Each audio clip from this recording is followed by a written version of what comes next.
उच्च एवं सेशन न्यायालय स्टेनोग्राफर लीगल हिंदी डिक्टेशन कुल शब्द 806 प्रतिलेखन संख्या 5 गति 80 शब्द प्रति minute be ready 3 2 1 start.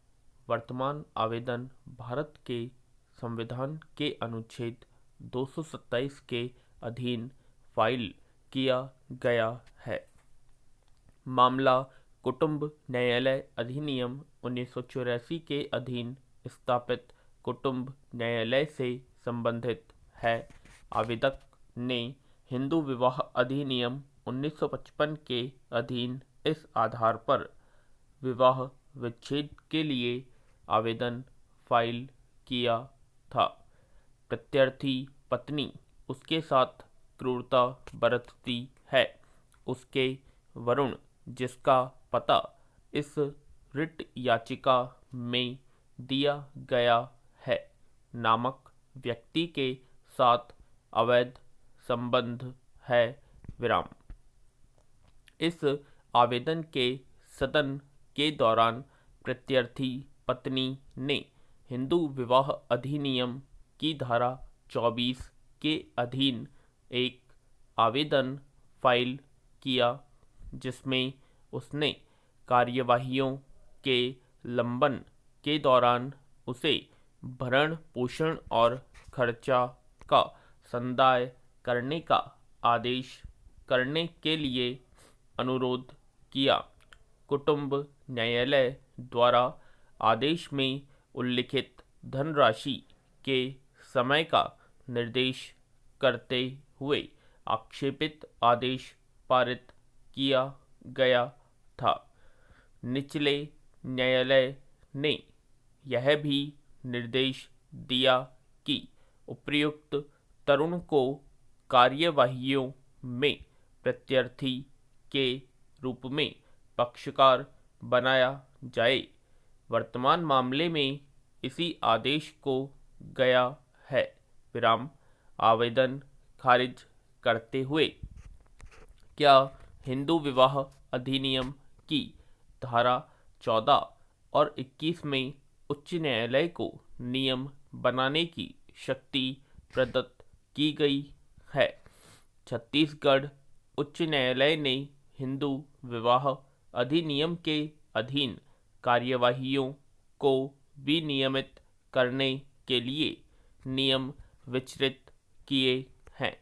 Hindu विवाह अधिनियम के अधीन नियमों के समूह में न्यायालय छत्तीसगढ़ नियम 2007 का नियम 336 भी सम्मिलित है विराम।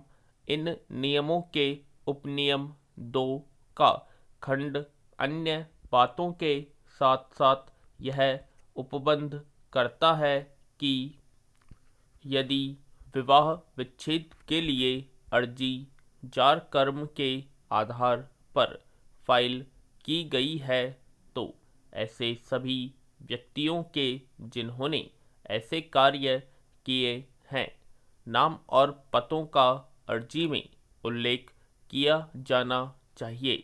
अतः लागू कानूनी नियम स्वतः अभिकचित जारकर्म कर्ता को हिंदू विवाह अधिनियम के अधीन विवाह विच्छेद की कार्यवाहियों में और छत्तीसगढ़ राज्य के किसी न्यायालय में की कार्यवाही में सह प्रत्यार्थी के रूप में पक्षकार बनने के लिए उपबंध करते हैं।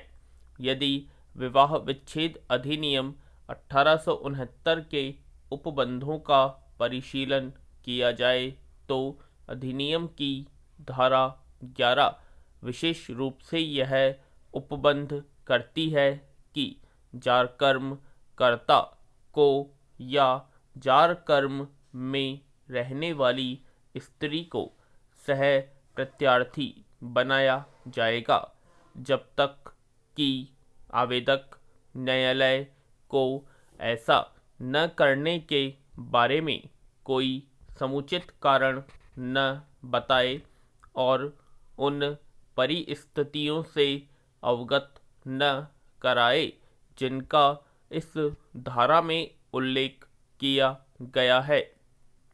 तथापि हिंदू विवाह अधिनियम इस बात के लिए आबद्धकारी नहीं बनता कि जार कर्म के आधार पर अधिकचित जार कर्म कर्ता को पक्षकार बनाया जाए। विराम। निचला न्यायालय जो कुटुंब न्यायालय है, अन्य बातों के अतिरिक्त अधिनियम की धारा 10 से विनियमित होता है। इस धारा की 3 उपधाराएं हैं। पैरा।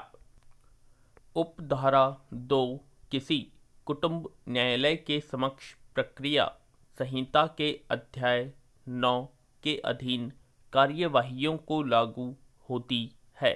धारा 10 की उपधारा 1 दंड प्रक्रिया संहिता के अध्याय 9 के अधीन कार्यवाहियों के सिवाय कुटुंब न्यायालय के समक्ष के सभी वादों और कार्यवाहियों को लागू होती है।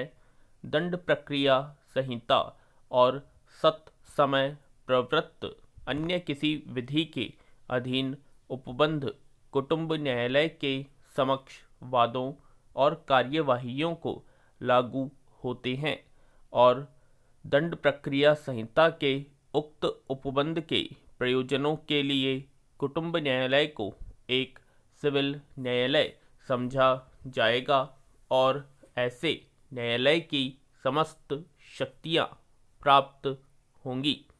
कुटुंब न्यायालय अधिनियम की धारा 10 की उपधारा 3 यह उपबंध करती है कि धारा 10 की उपधारा 1 या 2 के उपबंध किसी कुटुंब न्यायालय को किसी एक पक्षकार द्वारा और दूसरे पक्षकार द्वारा इनकार किए जाने से संबंधित अभिकचित तथ्यों की सत्यता पर पहुंचने की दृष्टि से स्वयं अपनी प्रक्रिया अधिकथित करने से निवारित नहीं करेंगे।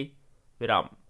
ऐसी किसी कार्यवाही में जहां न्यायालय को यह विनिश्चित करना है कि क्या किसी व्यक्ति ने दूसरे व्यक्ति के साथ मैथुन किया है, वहां न्यायालय ऐसे किसी व्यक्ति को कार्यवाहियों में एक प्रत्यार्थी के रूप में जोड़कर संविवाद को प्रभावी रूप से पूर्ण रूप से न्याय निर्णित करने के लिए बेहतर स्थिति में होगा। विराम। अभिकथित जार कर्म कर्ता हिंदू विवाह अधिनियम की धारा 13 के अधीन कार्यवाहियों का समुचित पक्षकार है। अभिकथित जार कर्म कर्ता तब भी समुचित पक्षकार होगा जहां ऐसा व्यक्ति आवश्यक पक्षकार नहीं है। उपर्युक्त को दृष्टिगत करते हुए निचले न्यायालय द्वारा तरुण को विवाह विच्छेद के लिए आवेदन में अतिरिक्त प्रत्यार्थी के रूप में पक्षकार बनाने के लिए निर्देश करने में कोई अवैधता नहीं है, क्योंकि अन्यथा ऐसा आवेदन विफल हो सकता है। विराम। उक्त निर्देश में हस्तक्षेप करने के लिए कोई आधार मौजूद नहीं है। पैरा।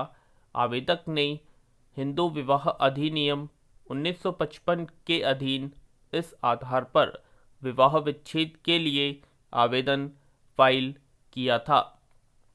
प्रत्यार्थी पत्नी उसके साथ क्रूरता बरतती है, उसके कारण तरुण, जिसका पता इस रिट याचिका में दिया गया है, नामक व्यक्ति के साथ अवैध संबंध है। इस आवेदन के लंबन के दौरान प्रत्यार्थी पत्नी ने हिंदू विवाह अधिनियम की धारा 24 के अधीन एक आवेदन फाइल किया, जिसमें उसने कार्यवाहियों के लंबन के दौरान उसे भरण पोषण और खर्चों का संदाय करने का आदेश करने के लिए अनुरोध किया। विराम।